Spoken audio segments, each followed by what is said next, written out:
Welcome to the Crypto Risk Office Spotlight, a series of interviews to investigate what's going on in the crypto space, especially from a risk management point of view.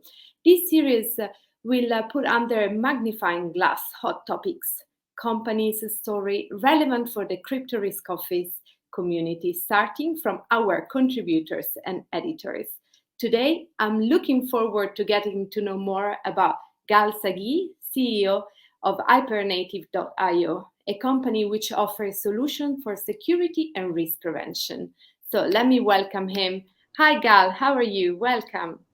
Hi, Alessia. Thank you. Thank you for inviting me. Well, so today we will dig a little bit more into your life, your story, and we want to know more, of course, about Hypernative. So I will start asking you if you can share a background on yourself and your career. So what's your story? Sure. So I'm Gal. I'm coming from the security and infrastructure space. I worked at various companies like Google, VMware, Intel, and then started my own startup a few years ago in the cloud infrastructure space, which I sold to IBM and then continue as a CTO in IBM Cloud. I then got drawn into the crypto and Web3 space and started Hypernative early last year. Well, super interesting. Well done. A question like, what pushed you to become an entrepreneur in the digital assets and enter the crypto space? What was the Uh, drive?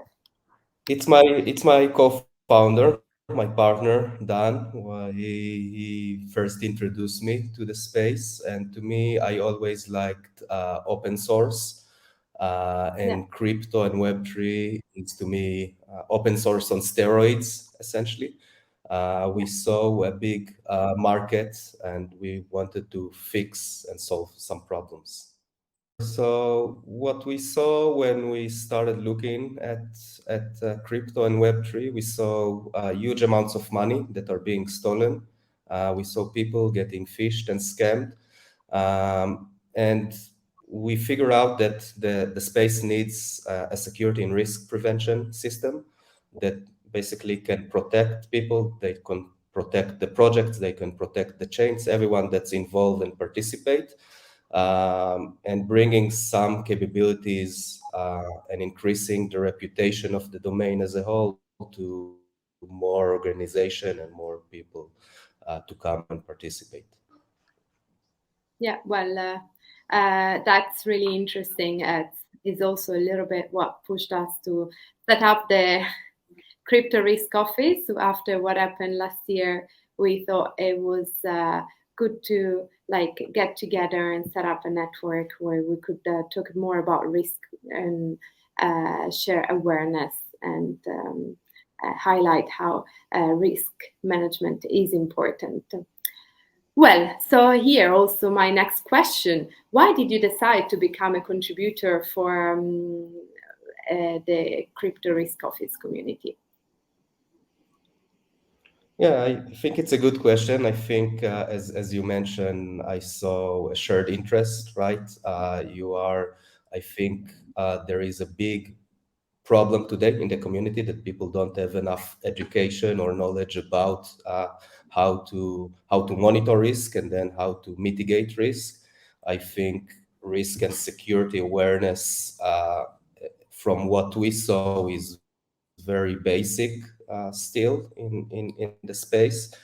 And as we are trying to fix that problem, I think making people aware, giving them the information, sharing more knowledge from the mutual learnings that we are doing along the way is super important. It's super important. And I can really relate to the mission of what you're doing. So was happy to join.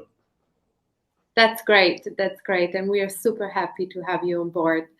Well, let's look back at 2022 and the major crashing of industry leaders. What's the lesson learned and the top takeaway that you can share with us? Yeah, I think that there are two things to me that happened at 2022. One is Yeah. obviously, everything that happened in the market in terms of centralized exchanges like Celsius and FTX and the Terra Luna. I think the other thing that we have noticed is that also around $4 billion was also stolen in DeFi projects. And I Yeah. think everyone, and we see it by the way in the discussion, everyone understand that we need to manage risk. We need to first have this position in-house, and we need to have the right tools to get the transparency and the risk management uh, that is so needed in this area. So I think going forward, there are some discussion about regulation, whether or not this will converge, and I hope this will converge personally. I think there's still, besides the regulation, you still need a set of toolbox of tools that you can do to prevent all of that risk. And I think these tools and these companies are being created. We are obviously one of them, but there are many others that are building in this space. And I think get to know, be familiar with these tools, and try to mitigate that risk before it impacts you. Yeah, that's of course really really important. Well, you partially answered my next question, but I we can go deeper in this sense. So I would like to ask you, which risk do you consider more impactful, meaningful when it comes to cryptocurrencies, and also web, if you can mention something about Web 3.0. Yeah, I think, and this is again, I'm less objective here, but we started with the risk that we thought is the most critical one, and Yeah, that's security. In the yeah, end, when you look at Web 2, when you are sending money to a bank, you're not afraid that the bank will get hacked and your money is going to be lost. And I think this same assurance needs to be in Web 3, right? People need to feel safe and protected when they share their funds, their data with Web3 protocols. yeah, And this is where we started. We see other, of course, economic risk around concentration and controlling of funds. We see technical risk, governance risk. Like when you think about Web3, it comes with a lot of different kind of risk that people are less familiar, like the entire DAO or governance decision process.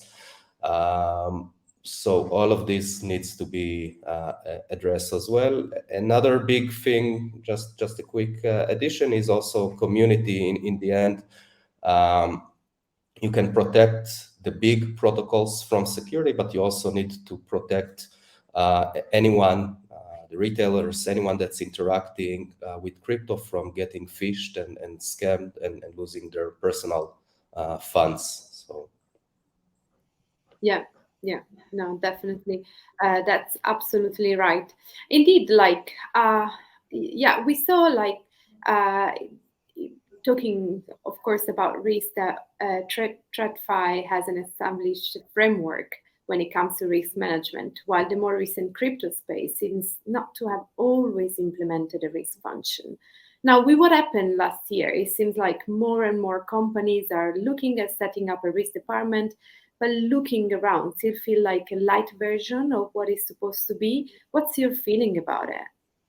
yes, I was personally pretty amazed when because again, I'm relatively new to the domain, but when I come from Web 2 and I see projects that are Yeah, practically managing even billions of dollars, and they don't even have a security function in-house, not to mention, as you said, a risk officer. It was yeah, pretty pretty mind blowing for me. Because again, in the Web 2, when you look at the kind of protection and software and personnel that are trying to tackle this problem, and it's actually harder in Web3 at some ways, and it's also even more important because the impact is very directed to funds and money of people. So I do think I do see the new year as a year that more and more protocols, I hope, will get either the right person that handles these kind of things from either risk or security, or at least leverage a vendor that has this expertise and can help them do these functions. Yeah, well, that's a good wish, and we also hope that this is going to be the case for the future. Well, thank you for today's chat, Gal. That was really insightful. I'll pop in here your website link again. So hypernative.io. Go visit, have a look at what these guys are doing, because it's really, really, really important. And I think for today it's all, and looking forward to chat to you again. And have a nice rest of the day, Gal. Thank you again. Thank you, Alessia. Bye. Thank you. Bye. Bye. Bye.